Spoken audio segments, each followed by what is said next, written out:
سن 7 ہجری ہے، ہجرت کا 7واں سال۔ اس سال کے جو 2 بڑے واقعات ہیں ان میں سے ایک تو غزوہ خیبر ہے۔ گزشتہ جمعے میں نے شاید بتایا تھا کہ اگلے ہفتے اس پر انشاءاللہ بات کریں گے۔ مشہور غزوہ ہے اور بہت زیادہ منسوب ہے اپنے فاتح سیدنا علی ابن ابی طالب حیدر کرار رضی اللہ تعالیٰ عنہ کی طرف، اور دوسرا عمرۃ القضاء ہے، وہ عمرہ جو حدیبیہ والے سال نہیں ہو سکا تھا، اور اس میں یہ طے ہوا تھا کہ نبی کریم صلی اللہ علیہ وسلم اگلے سال عمرہ فرمائیں گے، وہ عمرہ اس سال ہوا ہے 7ویں صدی ہجری کے اندر۔ خیبر کا پہلے بتا دیں، غزوہ خیبر خالص اقدامی جہاد ہے۔ ہمارا جو معذرت خواہ طبقہ ہے اسلام کا، وہ لوگ جنہوں نے مغربی تہذیب کے سامنے گویا ہتھیار ڈالے ہوئے ہیں، ان کو یہ سمجھ میں نہیں آتا کہ دفاعی جہاد کا تو چلیں وہ کہتے ہیں کوئی صورت بنتی ہے، حملہ ہو رہا تھا تو دفاع کے لیے ہتھیار اٹھائے گئے۔ اقدامی جہاد ان کو سمجھ میں نہیں آتا۔ اقدام کا مطلب ہوتا ہے جو خود آپ صلی اللہ علیہ وسلم نے پیش قدمی فرمائی ہے۔ اب یہ جو غزوہ خیبر ہے، تو غزوہ بدر کے لیے بھی وہ لوگ تعویلات کر لیتے ہیں، کہتے ہیں وہ آپ صلی اللہ علیہ وسلم کسی اور خیال سے نکلے تھے، اور پھر وہ لشکر جو ہے وہ اچانک آمنے سامنے آ گئے، اور جب اچانک آمنے سامنے آ گئے تو کافروں نے حملہ کر دیا، تو آپ نے اس لیے اس کو بدر اس طرح ہو گیا۔ تو خیبر کے بارے میں یہ جو ہے، اس میں تو کہیں سے کوئی لشکر کشی نہیں ہوئی کسی قسم کی بھی۔ یہود کے جو 3 قبائل مدینہ منورہ میں رہتے تھے، جب آپ صلی اللہ علیہ وسلم مدینہ منورہ تشریف لائے تھے، بار بار ان کے نام آپ کے سامنے آتے رہے، بنو نذیر، بنو قریظہ اور بنو قینقاع۔ یہ تینوں قبائل یکے بعد دیگرے اپنی بدعہدی اور غداری اور مسلمانوں کے ساتھ اپنی معاہدہ شکنی کی وجہ سے مدینہ منورہ سے نکالے گئے۔ 2 تو نکالے گئے،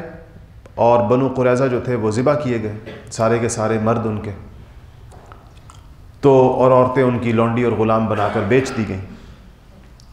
اللہ جل شانہ نے ان کے عبرتناک انجام کا آپ صلی اللہ علیہ وسلم کو فرمایا تھا۔ تو یہ لوگ جب مدینہ منورہ سے نکالے گئے تھے یہود، تو یہ خیبر اور خیبر میں پہلے سے بھی یہود رہتے تھے، اور پھر یہ لوگ بھی مدینہ منورہ سے نکل کر یہ مدینہ کے جو یہود تھے یہ وہاں چلے گئے۔ وہاں جانے کے بعد چونکہ ان کے قبائل نسبتاً بڑے تھے، یہ ان کے بھی جا کے وہاں سردار بن گئے۔ جو خیبر کے پہلے سے سیٹلڈ یہود تھے، یہ مدینہ سے جانے والے یہود، یہ ان کے بڑے بن گئے۔ اور ابھی اس سے پہلے جو ہم نے 2 سال پہلے کی بات پڑھی تھی کہ غزوہ خندق، وہ جو بنو نذیر کے سردار یا سربراہ حیی ابن اخطب کی وجہ سے ہوا تھا، وہ لوگ یہیں خیبر کے آس پاس خیبر ہی میں رہتے تھے۔ یہاں سے وہ مکہ مکرمہ گیا اور جا کر قریش کو بھی آمادہ کیا کہ وہ حملہ کریں خندق کے اوپر، اور پھر اس نے جو ہے وہ بنو غطفان کے دیگر عرب قبائل کو بھی آمادہ کیا کہ وہ قریش کا ساتھ دیں، اور پھر اس نے جا کر بنو قریظہ کے سردار کو بھی اس بات پر آمادہ کیا کہ وہ بھی اس موقع کے اوپر عہد شکنی کرے اور غداری کرے۔ تو یہ ساری غزوہ خندق کی جو بڑی جنگ تھی، اس کے جو پوری پلاننگ تھی، وہ ساری کی ساری خیبر کے اندر ہی ہوئی تھی، کیونکہ لوگ خیبر میں رہتے تھے، یہاں سے مدینہ منورہ سے تو نکالے گئے تھے۔ اس لحاظ سے خیبر اب ایک ایسا مرکز بن گیا تھا جہاں سے مسلمانوں کے خلاف سازشیں ہو رہی تھیں، مسلمانوں کے خلاف جنگیں ترتیب دی جا رہی تھیں، اور مختلف قسم کی ریشہ دوانیاں وہاں سے ہو رہی تھیں۔ تو آپ صلی اللہ علیہ وسلم نے صحابہ کو خاموشی کے ساتھ، رازداری کے ساتھ تیاری کا حکم دیا، اور یہ تقریباً محرم یعنی 7 ہجری کی بالکل آغاز ہے، اور آپ کو ظاہر ہے کہ نبی کوئی کام اپنی طرف سے نہیں کرتے، انبیاء علیہ الصلوۃ والسلام کو اللہ تعالیٰ کی طرف سے ہدایات ہوتی ہیں، تو آپ کو اللہ تعالیٰ کی طرف سے ہدایت آئی کہ اب جس طرح بنو قریظہ کے یہودیوں کو سبق سکھایا گیا ہے ان کی غداری کا، ان کی معاہدہ شکنی کا، اس طرح اب خیبر کے یہودیوں کو بھی ان کی بھی جو ہے وہ ان کو بھی سبق سکھایا جائے۔ تو آپ نے صحابہ سے کہا کہ تیاری کریں، اور یہ تقریباً 1600 صحابہ کی جماعت تھی جو آپ کے ساتھ تھی، جن میں 1400 جو تھے وہ پیدل تھے، ان کے پاس کوئی سواری نہیں تھی، اور 200 کے لگ بھگ صحابہ ایسے تھے کہ جو سواریوں کے اوپر سوار تھے، اور امہات المؤمنین میں سے ام المؤمنین حضرت سلمہ رضی اللہ تعالی عنہ وہ آپ کے ساتھ تھی۔ اچھا، وہ مشہور صحابی ہیں عامر ابن اقوع، اور ان کا ذکر بھی آتا ہے۔ تو وہ رجزیہ اشعار عربی میں کہتے ہیں ان اشعار کو جو لشکروں کا حوصلہ بڑھانے کے لیے پڑھے جاتے ہیں۔ تو وہ یہ اشعار پڑھتے ہوئے آگے آگے جا رہے تھے، اور بڑے ہی وہ زبردست اور مزیدار اشعار ہیں عربی میں، چونکہ یہاں پورے اس کے بیان کرنے کا فائدہ نہیں، لیکن بہر اللہم لولا انت مہتدینا ولا تصدقنا ولا صلینا، کہ اللہ اگر آپ ہمیں ہدایت نہ فرماتے تو ہم ہدایت نہ پاتے، نہ ہم صدقہ دیتے، نہ ہم خیرات کر سکتے تھے۔ تو اس طرح وہ اشعار پڑھتے ہوئے جا رہے تھے۔ تو آپ نے پوچھا کہ یہ آواز کس کی ہے، یہ جہادی رجزیہ اشعار کون پڑھ رہا ہے؟ تو لوگوں نے کہا کہ یا رسول اللہ عامر ابن الاقوع ہے۔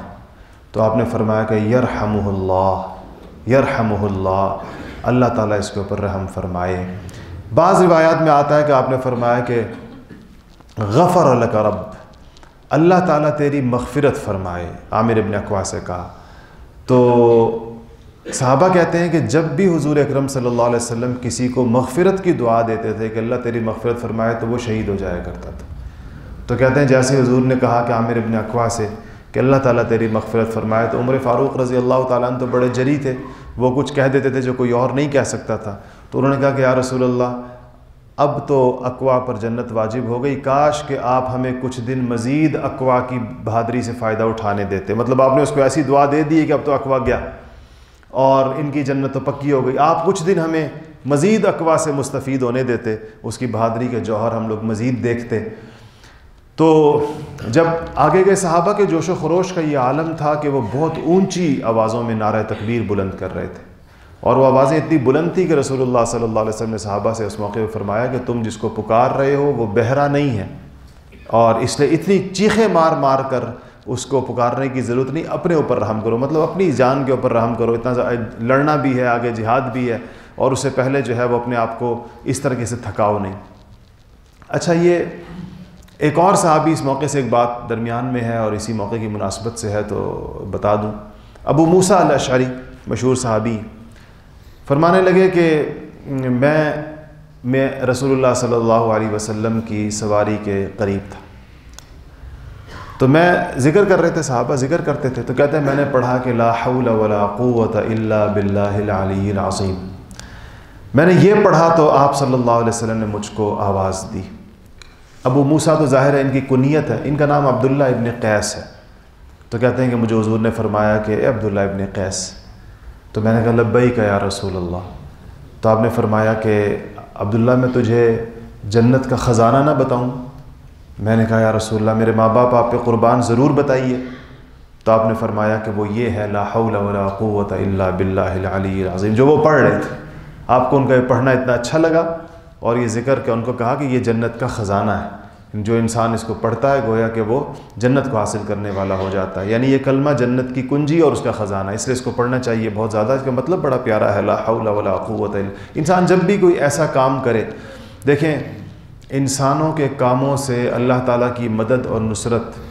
تائید الہی کب اٹھتی ہے، کب اللہ تعالیٰ کی تائید سے انسانی کام محروم ہو جاتے ہیں؟ جب انسان کسی کام کے بارے میں یہ سمجھنے لگے، کسی اچھے کام کے بارے میں کہ یہ میں نے کیا ہے، جب انسان کے دل میں یہ آ جائے، اور یہ آ جاتا ہے، شیطان ڈال دیتا ہے، کسی کی آپ نے مدد کی، آپ نے کوئی نیک کام کیا، آپ نے کوئی اچھا کام کیا، قابل ستائش کام کیا، قابل تعریف کام کیا، کوئی تقوی والا، کوئی نیکی والا، کوئی خدمت والا، تو انسان کے دل میں اس کا نفس کہتا ہے یہ تو نے کیا۔ اس وقت اس بات کی بڑی ضرورت ہوتی ہے کہ انسان اپنے نفس کو یہ سمجھائے کہ یہ میں نے نہیں کیا، یہ اللہ تعالیٰ نے مجھے توفیق عطا فرمائی۔ اس کے لیے جو کلمہ سب سے زیادہ بہترین ہے اس موقع کے اوپر، تو انسان کہے کہ لا حول ولا قوت الا باللہ العلی العظیم۔ اسی طرح بعض اوقات انسان کسی گناہ کے موقع سے بچ جاتا ہے، کسی بہت بڑی رشوت کی اس کو پیشکش ہوئی اور اس نے جو ہے وہ اس کا انکار کر دیا، کروڑوں روپے کی پیشکش تھی یا اور بہت سارے فوائد بعض اوقات انسان کو مل رہے ہوتے ہیں، وہ نہیں لیتا، پھر اس کے اب یہ اجر ہے اس کے اوپر، لیکن اس کے دل میں اس کا نفس اور شیطان ڈالتا ہے کہ تو نے بڑا کمال کیا، تو بڑے کمال کا آدمی، دیکھ تو نے اتنی بڑی چیز ٹھکرا دی۔ اس وقت بھی انسان کو پڑھنا چاہیے کہ لا حول ولا قوت الا باللہ العلی العظیم، کہ جو انسان اگر کسی چیز سے رکتا ہے یا انسان کسی چیز کو کرتا ہے تو وہ اللہ جل شانہ کی مدد اور اس کی تائید ہی کی وجہ سے کرتا ہے۔ رات میں آپ پہنچے خیبر، آپ کی عادت مبارکہ یہ تھی، عادت شریفہ یہ تھی کہ رات کو جب آپ کہیں پر پہنچتے تھے تو رات کو حملہ نہیں کیا کرتے تھے، اور آپ جب رات کو پہنچے، اچھا خیبر پورا جو تھا وہ قلعوں پر مشتمل تھا، یہودیوں کی عادت تھی وہ قلعے بنا کر رہتے تھے، بڑے بڑے قلعے تھے، بڑے مضبوط قلعے تھے، تو وہ اس کے اندر بند ہو جاتے تھے۔ ایک قلعے میں پورا پورا قبیلہ، بڑے بڑے خاندان، کئی سو افراد کے ایک قلعے میں رہتے تھے، تو وہ اس کے اندر بند ہو جاتے تھے، رات تھی وہ اس کے اندر تھے۔ آپ فجر کی اذان کا انتظار کرتے تھے، اور اذان فجر کی آواز اگر اس بستی سے آئے تو چونکہ اس کا مطلب ہے کہ یہاں پر مسلمان رہتے ہیں، تو پھر آپ وہاں پر حملہ نہیں کیا کرتے تھے۔ تو اذان کا وقت ہوا اور ظاہر بات ہے کہ وہاں سے اذان نہیں ہے سنائی دی اس بستی میں سے، تو آپ نے نماز پڑھی صحابہ نے، اور جب جیسے ہی تھوڑی سی روشنی ہوئی تو یہ لوگ نکلے۔ یہ خیبر زرعی علاقہ تھا، خیبر کی کھجوریں آج بھی بڑی مشہور ہیں، خیبر کے باغات کھجوروں کے آج بھی موجود ہیں، بہت زیادہ زرعی زمین ہے۔ تو یہ لوگ اپنے کدالیں اور اپنے پھاوڑے اور اپنے جو زراعت کا جو سامان ہوتا ہے، کھیتی باڑی کا جو سامان ہوتا ہے، وہ لے کر نکلے، یعنی اپنے قلعوں کے دروازے کھولے اور باہر آئے۔ جیسے ہی باہر آئے تو دیکھا تو 1600 صحابہ کا لشکر قلعوں کے باہر کھڑا ہوا، تو یہ چیخ پڑے محمد والخمیس، محمد والخمیس۔ خمیس آپ کو پتہ ہے، خمس 5 کو کہتے ہیں، اصل میں لشکر کے 5 حصے ہوتے ہیں۔ پرانے زمانے کی جو جنگیں ہوتی تھی اس میں ایک لشکر کا آگے والا، سامنے والا حصہ ہوتا تھا، مقدمۃ الجیش جس کو کہتے ہیں، سامنے کی طرف ہوا کرتا تھا، ایک جو ہے وہ یمین دائیں طرف، ایک یسار، ایک ساقہ پیچھے کی طرف، اور ایک قلب درمیان کے اندر، یعنی ایک درمیان میں ٹکڑی،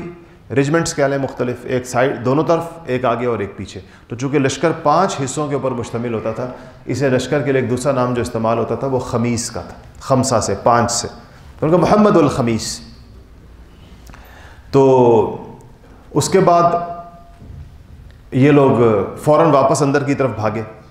اور جیسے انہوں نے دروازے کھولے اور یہ لشکر دیکھا تو ایک اندر بھاگے اپنے قلعوں کی طرف واپس، اور اپنے قلعوں کے دروازوں کو انہوں نے بند کر دیا اور اندر محصور ہو گئے، بند ہو گئے اندر۔ تو ان قلعوں کے اندر سے ایک مشہور قلعہ قموس اور قلعہ ناعم۔ یہ قموس وہ مشہور قلعہ ہے جو سب سے زیادہ مستحکم تھا، اور اس میں جو جنگ کا نشان تھا وہ سیدنا ابوبکر صدیق کے پاس رہا، ایک دن سیدنا عمر فاروق رضی اللہ تعالیٰ عنہ کے پاس بھی رہا، اور تمام تر کوششوں کے باوجود یہ قلعہ جو ہے یہ فتح نہیں ہو رہا تھا۔ سیدنا علی کرم اللہ وجہ اپنی آنکھوں میں آشوب چشم کی وجہ سے پیچھے رہ گئے تھے، اور چند دن کے بعد تشریف لائے، وہاں پہنچے۔ آپ نے رات کو یہ فرمایا کہ صبح میں یہ جو نشان ہے، جنگ کا جو نشان ہے، ایک خاص قسم کا جھنڈا، یہ میں اس شخص کو دوں گا کہ جو اللہ اور اس کے رسول کو بہت محبوب رکھتا ہے، اور اللہ اور اس کے رسول کو بھی وہ بڑا محبوب ہے، اس کو میں یہ دوں گا، اور اس کے ہاتھ پر اللہ جل شانہ انشاءاللہ فتح نصیب فرمائیں گے۔ تو صحابہ کہتے ہیں، یہ 1600 صحابہ کہتے ہیں کہ صبح سب منتظر تھے کہ رسول اللہ صلی اللہ علیہ وسلم یہ جھنڈا کس کو دیتے ہیں، کیونکہ وہ کہا تھا صبح دوں گا۔ تو کہتے ہیں جب صبح ہوئی اور سب نے اس تمنا اور اس اشتیاق کے اندر یہ رات گزاری کہ یہ جھنڈا ہمیں ملے، ہر ایک کی خواہش تھی یہ سعادت مجھے ملے، تو جب صبح ہوئی تو آپ نے یہ جھنڈا علی مرتضیٰ شیر خدا رضی اللہ تعالیٰ عنہ کو عنایت فرمایا۔ انہوں نے اپنی آنکھوں میں آشوب کی شکایت کی، وہ جو پانی بہتا ہے آنکھوں سے، تو آپ نے ان کو بلا کر اپنا لعاب مبارک، اپنی تھوک ان کے آنکھوں کے اوپر لگائی، اور فوراً ان کی آنکھیں اس سے ٹھیک ہو گئیں، بالکل درست ہو گئیں۔ کہتے ہیں ایسی ٹھیک ہو گئیں جیسے ان کو کوئی تکلیف ہی نہیں تھی اسی لمحے۔ اس کے بعد آپ نے سیدنا علی کرم اللہ وجہ کو جب وہ نشان عطا فرمایا تو آپ نے کہا کہ علی سب سے پہلے ان کو اسلام کی دعوت دینا، اور جو جنگ کے آداب ہیں اور جو اسلامی جنگوں کے جو حقوق ہیں وہ ان کو کیا۔ پھر ایک بات ارشاد فرمائی کہ علی تیری وجہ سے، تیرے ذریعے سے اللہ پاک کسی ایک شخص کو ہدایت دے دے، اسلام دے دے، وہ تیرے لیے سرخ اونٹوں سے بہتر ہے۔ سرخ اونٹوں کا مطلب یہ تھا کہ جو اس زمانے کی سب سے قیمتی ترین سواری کہہ سکتے ہیں اور سب سے قیمتی ترین مال جو سمجھا جاتا تھا وہ سرخ اونٹ تھے۔ تو کہا کہ اگر مطلب یہ تھا کہ اگر یہ لوگ اسلام لے آتے ہیں تو جیسے ہی وہ اسلام لے آئیں گے تو ظاہر بات ہے کہ ان کے مال اور جانیں محفوظ ہو جائیں گی۔ اس جنگ سے پھر کوئی معاشی فائدہ نہیں ہوگا۔ جنگ کا معاشی فائدہ یہ ہوتا ہے کہ وہ لوگ ان کا غنیمت ہاتھ آئے، اور اگر وہ لوگ پکڑے جائیں تو بطور غلام اور لونڈی کے بکیں، وہ بھی مال ہوتا ہے، وہ بندہ بھی انسان بھی مال بن جاتا ہے کیونکہ وہ بکتا ہے، جنگی قیدی جو ہوتا ہے۔ اور ان کے سونے چاندی بھیڑ بکریاں یہ سب کچھ اس وقت ہاتھ میں آتی ہیں جب تک وہ لوگ کلمہ نہ پڑھیں۔ تو آپ کا مطلب یہ تھا ان حضرات کو کہ اگر جنگ سے پہلے یا جنگ کے دوران بھی وہ لوگ اسلام لے آئے تو یہ ہدایت، اور باقی وہ ہدایت اسلام پر ہوں، تو یہ ہمارے لیے اعلیٰ سے اعلیٰ غنیمت سے یہ چیز زیادہ بہتر ہے، کیونکہ انبیاء علیہ الصلوۃ والسلام تو ہدایت ہی لے کر آئے ہوتے ہیں، وہ کوئی مال دولت اور پیسے اور غنیمت کے لیے جنگیں تو نہیں لڑتے۔ یہ تو الگ بات ہے کہ وہ جنگ کا ایک حصہ ہے جس کے نتیجے کے اندر وہ ملتی ہیں۔ تو یہ ہوا، یعنی آپ نے یہ ان کو نصیحت فرمائی، اور اس کے بعد حضرت علی کرم اللہ وجہ جو ہیں وہ نکلے، ان کی سربراہی کے اندر پھر اگلا مارکہ ہوا۔ وہ جو عامر ابن اقوا جن کا ذکر ہوا، انہوں نے بڑی بہادری دکھائی، اور ان کے اپنی لڑائی کے دوران ان کی اپنی تلوار آ کر ان کے گھٹنے کو لگی، اور اس کو دیکھ کر اور وہ گھٹنے کو لگی، اور اسی زخم سے ان کا انتقال ہوا۔ آپ صلی اللہ علیہ وسلم جب واپسی فرما رہے تھے تو شہادت ہوئی ان کی، تو ان کے بھائی تھے سلمہ ابن اقوا، تو وہ ذرا غمگین تھے۔ تو آپ نے پوچھا کہ سلمہ تم عامر کی وجہ سے غمگین ہو، اپنے بھائی کی شہادت پر غمگین ہو؟ تو انہوں نے کہا رسول اللہ میں ان کی شہادت پہ غمگین نہیں ہوں۔ انہوں نے تلوار گھمائی کافر کو مارنے کے لیے، وہ گھوم کر خود ان کے گھٹنے پر آ لگی، اور اس زخم سے ان کی شہادت ہوئی ہے۔ اب بعض لوگ یہ گمان کر رہے ہیں کہ یہ شہادت نہیں ہے، یہ تو خودکشی ہو گئی، حالانکہ ان کا ارادہ نہیں تھا، غیر اختیاری طور پر لگی ہے۔ تو مجھے اس بات کا ڈر ہے کہ کہیں ایسا نہ ہو کہ بھائی شہید بھی ہو گیا، پتہ نہیں اس کی یہ شہادت اللہ تعالیٰ کے دربار میں قبول ہوتی ہے یا نہیں ہوتی۔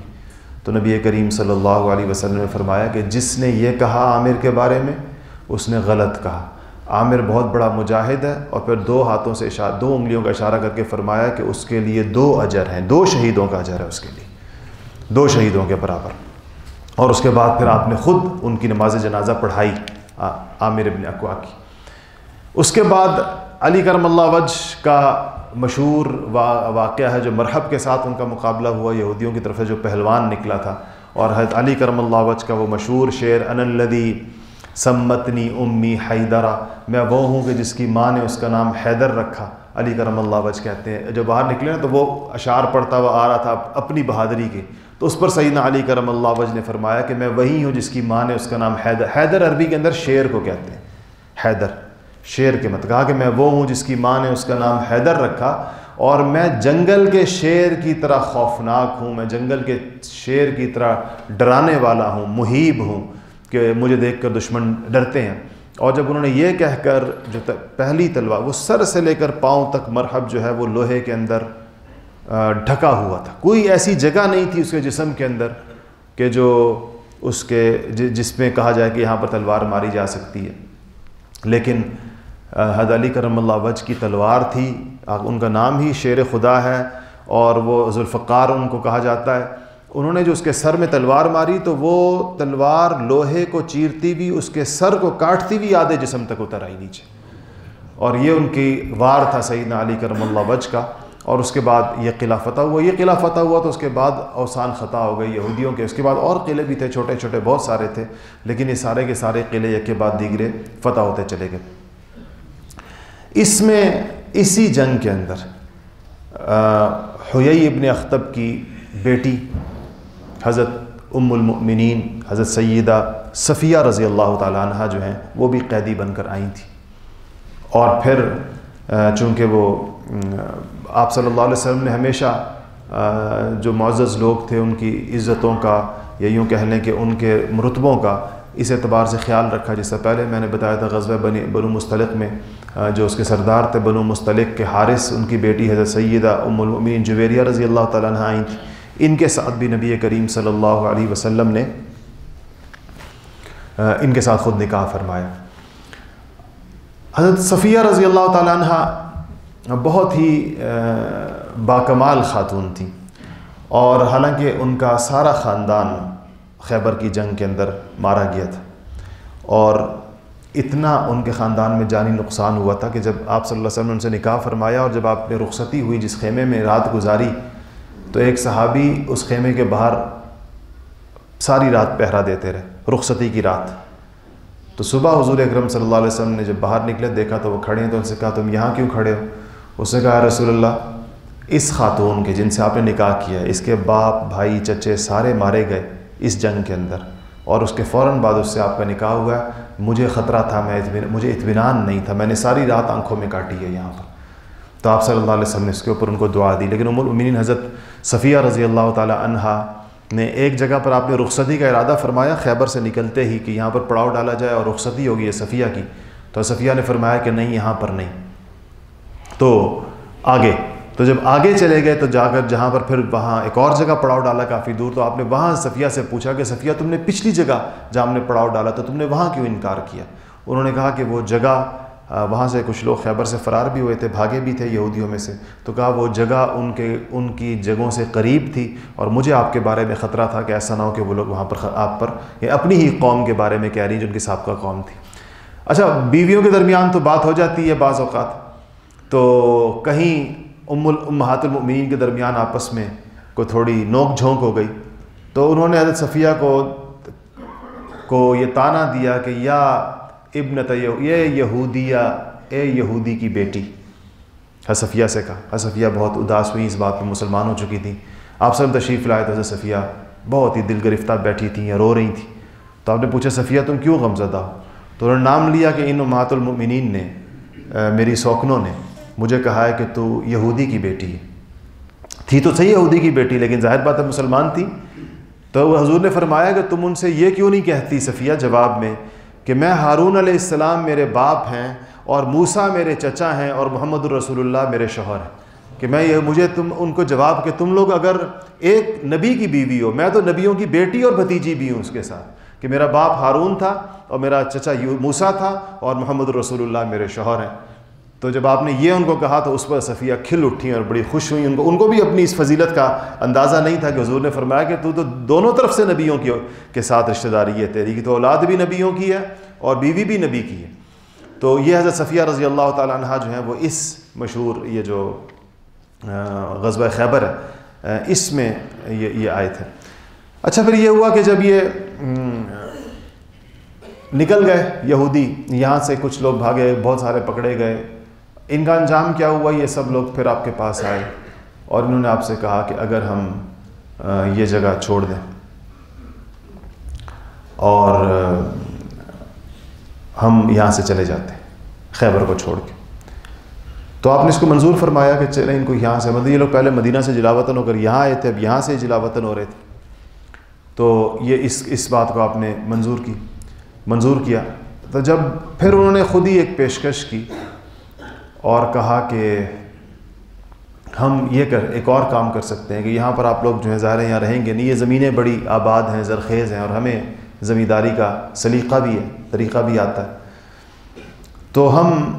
یہاں رہ جاتے ہیں اور ان زمینوں میں سے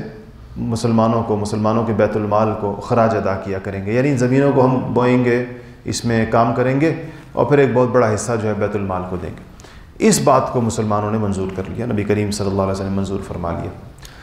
لیکن دیکھیں یہود کا معاملہ کیسا ہوتا ہے، آپ نے ان پہ رحم فرمایا، ان کی جلا وطنی کے فیصلے کو گویا منسوخ کر دیا، اور چند دن جو آپ خیبر کے اندر مقیم رہے، انہی دنوں کے اندر آپ کو یہودیوں نے زہر دے دیا۔ اور وہ جو مشہور آپ کو زہر دینے کا واقعہ ہے، زینب بنت حارث نام تھا اس عورت کا، جو کہ سلام ابن مشکم کی بیوی تھی. تو اس نے آپ کی خدمت میں ایک بھنی ہوئی بکری کا بچہ گوشت بھنا ہوا بھیجا. حضرت بشر ابن برا ابن معرور وہ بھی آپ کے ساتھ کھانے میں شریک تھے. اس عورت نے باقاعدہ صحابہ سے پوچھا کہ میں نے حضور کے لیے کھانا تیار کیا، تو آپ کو کون سی بکری کا کون سا حصہ بہت پسند ہے؟ آپ بکری کے گوشت میں سے کون سا حصہ شوق سے تناول فرماتے ہیں؟ تو صحابہ نے بتایا کہ آپ کو دستی کا گوشت پسند ہے. تو اس نے دستی میں خاص طور پر زہر زیادہ ملا ہے، اس نے اسی لیے پوچھا تھا. تو جب کھانا آپ کے سامنے آیا تو آپ نے چکھا، اور چکھتے ہی آپ نے ہاتھ روک لیا. اور لیکن آپ کے ساتھ جو دوسرے صحابی تھے بشر ابن برا، انہوں نے ذرا اتنی دیر کے اندر زیادہ کھا لیا. آپ نے ان سے کہا کہ ہاتھ روکو، ساتھ والے سے کہا اس میں زہر ملا ہوا ہے. تو اس عورت کو بلایا گیا جس نے یہ دعوت کی تھی. تو آپ نے اس سے پوچھا کہ تم نے اس میں زہر ملایا ہے؟ تو اس نے کہا میں نے زہر ملایا. کیوں ملایا؟ کہتی میں نے سوچا کہ اگر آپ نبی برحق ہیں تو آپ کو اطلاع ہو جائے گی، آپ کو پتہ چل جائے گا کہ یہ زہر ملا ہوا ہے اس کے اندر،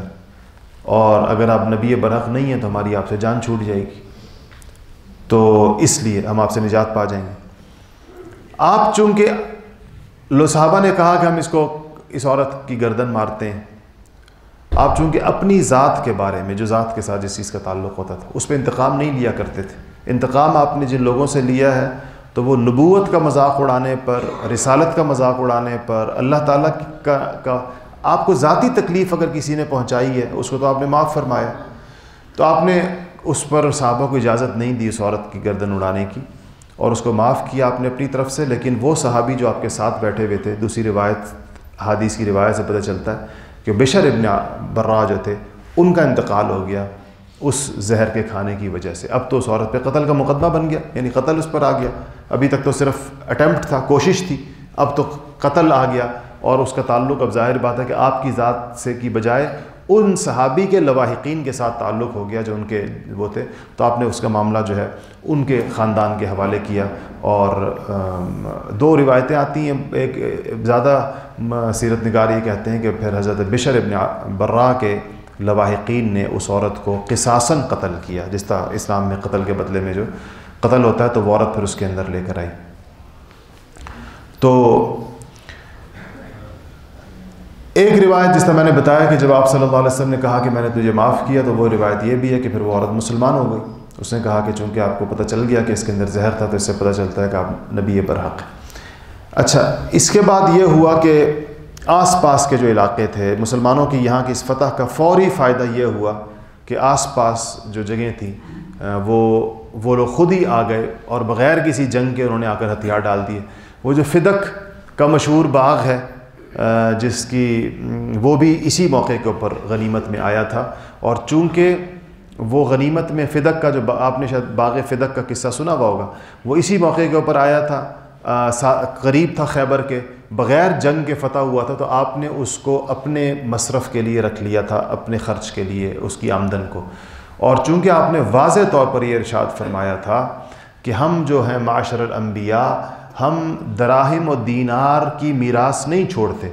اس لیے آپ کی میراث میں جو کچھ تھا وہ آپ کے ان ارشادات کی وجہ سے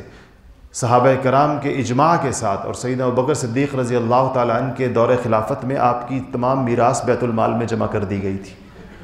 اس فدق کے باغ کی میراث کا دعویٰ لے کر حضرت سیدہ فاطمۃ الزہرا رضی اللہ تعالیٰ عنہا ابوبکر صدیق رضی اللہ تعالیٰ عنہ کے پاس تشریف لائیں تھیں کہ یہ جو باغ ہے یہ میرے والد کا تھا، ان کے پاس تھا، تو یہ ہمیں دیا جائے. تو ابوبکر صدیق رضی اللہ تعالیٰ نے ان سے کہا کہ سارے صحابہ اس بات کے اوپر گواہ ہیں کہ حضور اکرم صلی اللہ علیہ وسلم نے فرمایا تھا کہ ہم نبیوں کی میراث نہیں ہوتی، ہماری میراث جو ہے وہ ہم درہم اور دینار کی میراث نہیں چھوڑتے. اس لیے حضور اکرم صلی اللہ علیہ وسلم کی جو بھی میراث تھی وہ چلی گئی بیت المال کے اندر. اور خود ابو بکر کی بیٹی کو بھی میراث نہیں ملی نا. حضرت عائشہ صدیقہ رضی اللہ تعالیٰ عنہ کا بھی تو 8واں حصہ جو نبی کا بنتا ہے، تو وہ ابو بکر نے اپنی بیٹی کو بھی نہیں دیا. کسی نہ بیٹی حضور کی بیٹی کو ملا، نہ ابو بکر کی بیٹی کو کچھ ملا، نہ عمر کی بیٹی کو کچھ ملا، یہ بھی تو حضور کے گھر میں تھی، دونوں حضور کے نکاح میں تھی، اور اگر میراث بنتی تو ان کا حصہ بھی اس میں سے نکلتا، ان کو بھی حصہ ملتا اس میں سے، لیکن چونکہ حضور اکرم صلی اللہ علیہ وسلم کے ارشادات کی وجہ سے انہوں نے اس کا حصہ نہیں کیا۔ باقی اب زبان دراز لوگ اس کے اوپر جو ہے وہ باتیں بناتے ہیں، آپ لوگ سنتے رہتے ہوں گے، ظاہر ہے وہ سارا ایک جھوٹ کا کاروبار ہے اور ایک غلط باتیں ہیں، صحابہ کی شان کے خلاف ہیں، کہ یہ سمجھنا کہ انہوں نے بیت المال میں تھا، ابو بکر صدیق رضی اللہ تعالیٰ عنہ نے کوئی اس پہ الیاذ باللہ نعوذ باللہ کو خود تو نہیں قبضہ کیا تھا، تو بیت المال مسلمانوں کے اجتماعی اموال کا حصہ بن گیا تھا۔ انشاءاللہ اس کے بعد اگلا وہاں وہ کریں گے۔ آج نماز کے بعد دعا کے بعد خاص طور پہ دعا فرمائیں۔ علامہ خادم حسین رضوی صاحب رحمۃ اللہ علیہ کا انتقال ہوا ہے گزشتہ رات، اور بڑے عالم تھے اور بڑے عاشق رسول تھے، ناموس رسالت اور حضور اکرم صلی اللہ علیہ وسلم کی ختم نبوت کے سپاہیوں میں سے تھے۔ ساری عمر انہوں نے اس پہ اختلاف کسی کو ہو سکتا ہے، کسی بات سے اختلاف ہو سکتا ہے، طریقہ کار سے اختلاف ہو سکتا ہے، کسی اور چیز سے ہو سکتا ہے، لیکن میرا خیال یہ ہے کہ ان کا اخلاص شک و شبے سے بالا تر تھا، اور ہمیشہ ان کی آواز سب سے اونچی آواز، جبکہ سب آوازیں خاموش ہو جاتی تھی اور کوئی بولنے والا نہ رہے تو جو انسان بول رہا ہو اور جو اس کے اوپر بات کر رہا ہو تو اس کا بڑا درجہ ہوتا ہے۔ اللہ جل شانہ ان کی مغفرت فرمائے، ان کے درجات کو بلند کرے، کمیوں کوتاہیوں سے درگزر فرمائے، اور یہ جو جذبہ ہے جو ان کی وجہ سے بہرحال تازہ ہوا پچھلے 3-4 سالوں میں، لوگوں کے اندر ختم نبوت کے حوالے سے، ناموس رسالت کے حوالے سے ایک بیداری پیدا کی۔ دیکھیں،